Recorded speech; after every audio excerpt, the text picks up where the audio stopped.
ভট্টাচার্য, সাধারণ সম্পাদক আরএসপি। মনোজবাবু, নিতান্তই ফ্রন্টগতভাবে যোগাযোগ, রাজনীতিগতভাবে যোগাযোগ, মন্ত্রিসভাতেও আপনি তো কখনো যাননি আপনার রাজনৈতিক বিশ্বাস ইত্যাদির কারণে, কিন্তু আমার প্রশ্ন, যে বুদ্ধদেব ভট্টাচার্যকে আপনি ফ্রন্ট মিটিংয়েও দেখেছেন, বারবার দেখেছেন, তার মুখ্যমন্ত্রীত্বের সময় দেখেছেন, সেই বুদ্ধদেব ভট্টাচার্যের স্বপ্ন নিয়ে আমি শুরু করেছিলাম, অনেকগুলো স্বপ্নের কথা বলেছি, একটা বড় স্বপ্নের ছবির কথা বলেছি।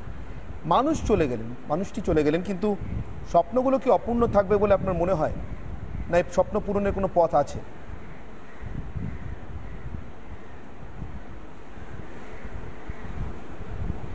না, আমি প্রথমেই আমার অত্যন্ত ঘনিষ্ঠ বন্ধুসম কমরেড বুদ্ধদেব ভট্টাচার্যের স্মৃতির প্রতি আমার গভীর শ্রদ্ধা আমি জ্ঞাপন করব, এবং তারপর যেটা বলবো যে বুদ্ধদেব ভট্টাচার্য ওয়াজ ডেফিনেটলি আ ভিশনারি।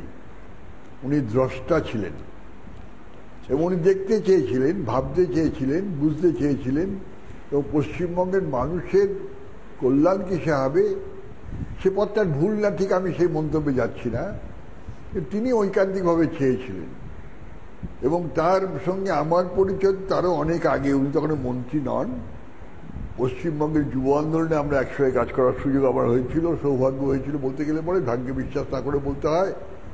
এবং তখন থেকে আমি মানুষটাকে গভীরভাবে চিনি, ওর ইমোশনস, ওর সাংঘাতিক ইমোশন, ওর বিশেষ করে সংস্কৃতি সম্পর্কে, নাটক, শুধু নাটক নয়, নাটক, কবিতা, সাহিত্য, রবীন্দ্রনাথ, এই সমস্ত মিলিয়ে একটা অসাধারণ উচ্চতার মানুষ ছিলেন, কোনো সন্দেহ নেই এতে।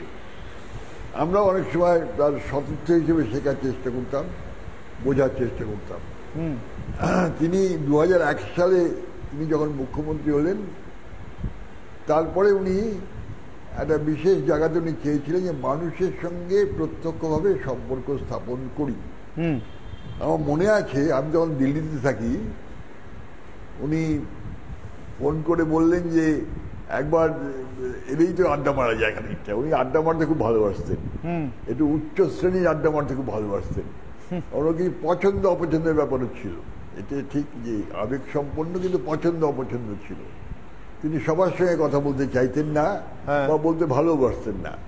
আমি একটা কথা বলে নিই এই ফাঁকে, যে 2006-07 সালে ডক্টর মনমোহন সিং যখন নাকি এখানে পশ্চিমবঙ্গে খুব সাংঘাতিক একটা ঘটনা ঘটছে, একটা উত্তাল আন্দোলনের সূত্রপাত হয়েছে, সেই সময় ফোন করে আমাকে বললেন যে তুমি একটু দিল্লিতে এসো। আমি কেন ডক্টর সাহেব, ওয়াই? বলে দেখো তুমি এসো, বলবো তুমি দিল্লি চলে এসো, কত তাড়াতাড়ি আসতে পারো। তা আমি যথারীতি একটু সময় নিয়ে গেলাম।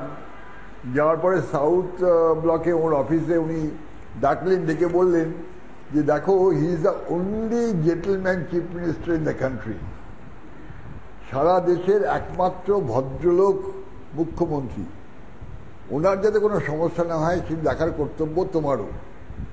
আমি কথাটা নিশ্চয়ই মেনেছিলাম যে বুদ্ধবাবু একজন এক্সেপশনালি ভদ্র মানুষ, সংস্কৃতিবান মানুষ, ওর গলায় কখনো ঝোলাতে হয়নি আমি সততার প্রতীক, এটা কখনো করতে হয়নি। কিন্তু তিনি ভীষণ ইমোশনে চলতেন, আবেগে চলতেন, এবং আবেগে চলতে গিয়ে অনেক সময় নিজেই নিজের উপরে কিছু চাপ বাড়িয়ে নিতেন, এটা ঘটনা।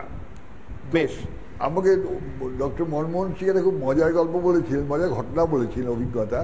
আমি মনোজবাবু আবারও আপনার কাছে আসার চেষ্টা করছি, তার আগে একবার, যেহেতু সময় সংক্ষেপ, আমি শতরূপের কাছে আসবো। শতরূপ সর্বশেষ প্রজন্ম যারা বোধহয় বুদ্ধদেব ভট্টাচার্যকে খুব কাছ থেকে দেখেছে।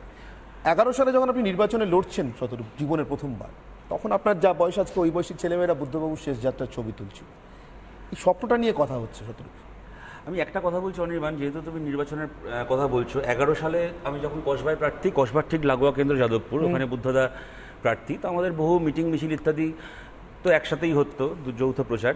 তো আমার বুদ্ধদার সাথে তো দেবেশদারা যতটা মেশার সুযোগ পেয়েছে আমরা ততটা পাইনি, কিংবা মনোজদা আছেন এখানে, সুভাষ দা দূর থেকে ছিলেন, সুভাষ নস্কর, ওনাদের মতো সুযোগ তো আমরা পাইনি। কিন্তু তবু আমার সঙ্গে যতটুকু যা যোগাযোগ ওই সময় থেকেই শুরু হয়েছিল। আমি তোমাকে 2016-র একটা কথা বলছি। 2016-এ বুদ্ধদা আর ভোটে প্রার্থী নন, এবং মানে ততদিন ওনার শরীরের যা অবস্থা তাতে সবাই জানে যে উনি আর সংসদীয় রাজনীতিতে উনি আর থাকবেন না, ওনার থাকার কথাও না। তো তো সেই সময়কার কথা বলছি, তুমি যেহেতু ওই জেনারেশনের ছেলে মেয়েদের কথা বলছো, ঢাকুরিয়া থেকে আমাদের একটা শুরু হয়েছে ওই একটা র্যালি বা রোড শো যাই বলো, জিপের বুদ্ধদা আছে, আমি আছি, সুজনদা ছিল, তো সেটা গড়িয়া পর্যন্ত যাবে, কাতারে কাতারে ভিড় গোটা রাস্তায়, মানে মানুষের শেষ দেখা যাচ্ছে না। এবং এই গোটা রাস্তাটায় 16, 17, 18, 19 বছর বয়সী ছেলেমেয়েরা কেউ দূর থেকে চিৎকার করে, কেউ কাছে এসে হাত ধরার চেষ্টা করছে, এবং সবার মুখে একটাই কথা বুদ্ধদাকে, যে স্যার আপনাকে আবার বাংলার মুখ্যমন্ত্রী দেখতে চাই। তো আমি বলছি যে তারাও কিন্তু জানে যে বুদ্ধদার মুখ্যমন্ত্রী হবেন না বাংলার, সিপিএম জিতলেও আর বুদ্ধদা মুখ্যমন্ত্রী হবেন না, বামফ্রন্ট ক্ষমতায় আসলেও আর বুদ্ধদা মুখ্যমন্ত্রী হবেন না, অন্য যেই হন না কেন। দলীয় আবেদন নয়, দলীয় আবেদন নয়, কিন্তু এটা এই যে একটা স্বপ্ন, একটা আবেগ, এই বুদ্ধদা কিন্তু এই আবেগটা শেষ দিন পর্যন্ত মানে নিয়ে গেছেন।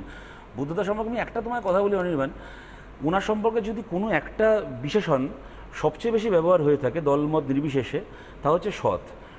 এবার ঘটনা হচ্ছে বুদ্ধদারা সেই জেনারেশনের, বা সেই জেনারেশনের থেকেও বড় কথা সেই বিলিফ সিস্টেমের প্রতিনিধি, যাদের কাছে কিন্তু সৎ হওয়াটা কোনো গায়ের অলংকার নয়, ওটা গায়ের চামড়া, বিজ্ঞাপন দেওয়ার মতো।